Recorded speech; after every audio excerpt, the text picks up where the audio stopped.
आज हम बात करेंगे न्यूमरोलॉजी की। व्हाट इज़ न्यूमरोलॉजी, किस तरह से न्यूमरोलॉजी काम करती है। बहुत सारे लोग मुझसे क्वेश्चंस करते हैं कि मैम ये एस्ट्रोलॉजी न्यूमरोलॉजी एक ही है।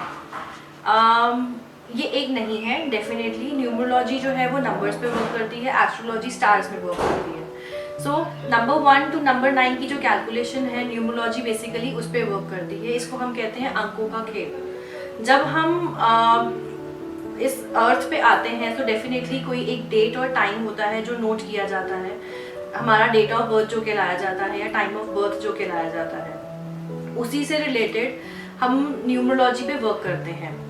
न्यूमरोलॉजी सिर्फ उनके लिए नहीं है जिनकी लाइफ में कुछ डिफ़िकल्टीज़ हैं या जिनकी लाइफ एक स्मूथ पाथ पे नहीं चल रही है।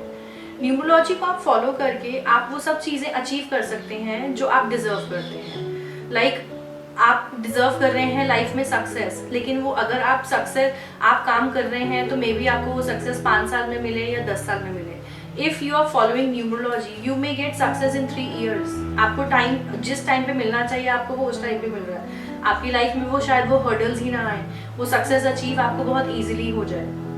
So how it basically works, मैं आपको एक एग्जाम्पल देना चाहूँगी। न्यूमरोलॉजी में बेसिकली हम जो देखते हैं वो किस तरह से हेल्प कर रही है।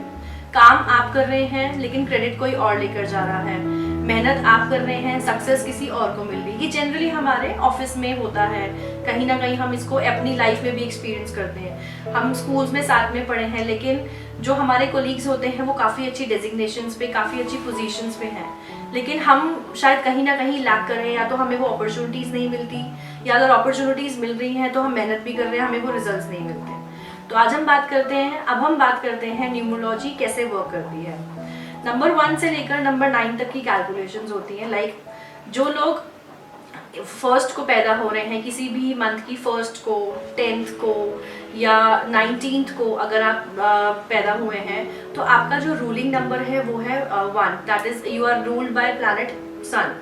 तो इसी तरह से 1 to 9 तक हर एक नंबर का एक प्लैनेट होता है। 2 का मून, 3 का जुपिटर, 4 का यूरानस, 5 का mercury, 6 is Venus, 7 is Ketu, 7 8 जो होता है वो शनि का नंबर है, 9 जो है वो मंगल मार्स का नंबर है। तो इसी तरह से आप किसी ना किसी प्लैनेट्स के अंडर आते हैं, आपका कोई ना कोई प्लैनेट जो है वो आप पे रूल कर रहा है।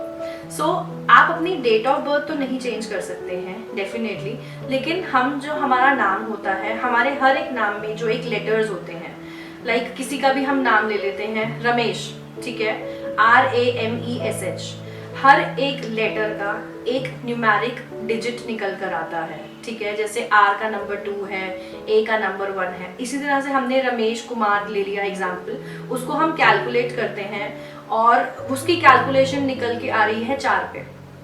और अगर उनका रूलिंग प्लैनेट 1 है, सन है, 4 यूरानस है, तो उनको कहीं पे भी वो कंपैटिबल पार्टनर्स या कंपैटिबल प्लैनेट्स नहीं है।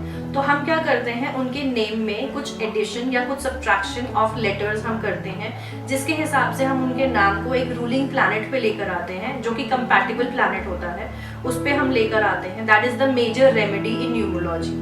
आपने बहुत सारी सोशल मीडियाज पे आजकल देखा होगा कि लोगों के नाम में, किसी का अगर नाम जो है वो रमेश है तो किसी के नाम में $S है, $H है या AA है, या हमने उसमें से कुछ सब्ट्रैक्शंस करी हैं लेटर्स में से, तो वो उनके रूलिंग प्लैनेट के हिसाब से हमने उनके नाम को लेकर आए हैं। तो अगर हम टाइम रहते अपने नेम की करेक्शन कर लें, नेम की स्पेलिंग की करेक्शन कर लें, so whatever we deserve in our life definitely we achieve, और हम एक स्मूथ और एक सक्सेसफुल लाइफ को जो है वो जी सकते हैं। आजकल तो इवन न्यूली बॉर्न बेबीज होते हैं, पेरेंट्स आते हैं हमारे पास, दे आर वरिड कि हमारे बच्चे का करियर क्या होगा, किस प्रोफेशन में जाएगा, कि हमारे जो प्रॉब्लम्स हमने अपनी लाइफ में फेस करी है वो हमारे बच्चे ना फेस करें। So definitely newly born babies के भी नेम जो है वो न्यूमरोलॉजी के हिसाब से रखे जा रहे हैं।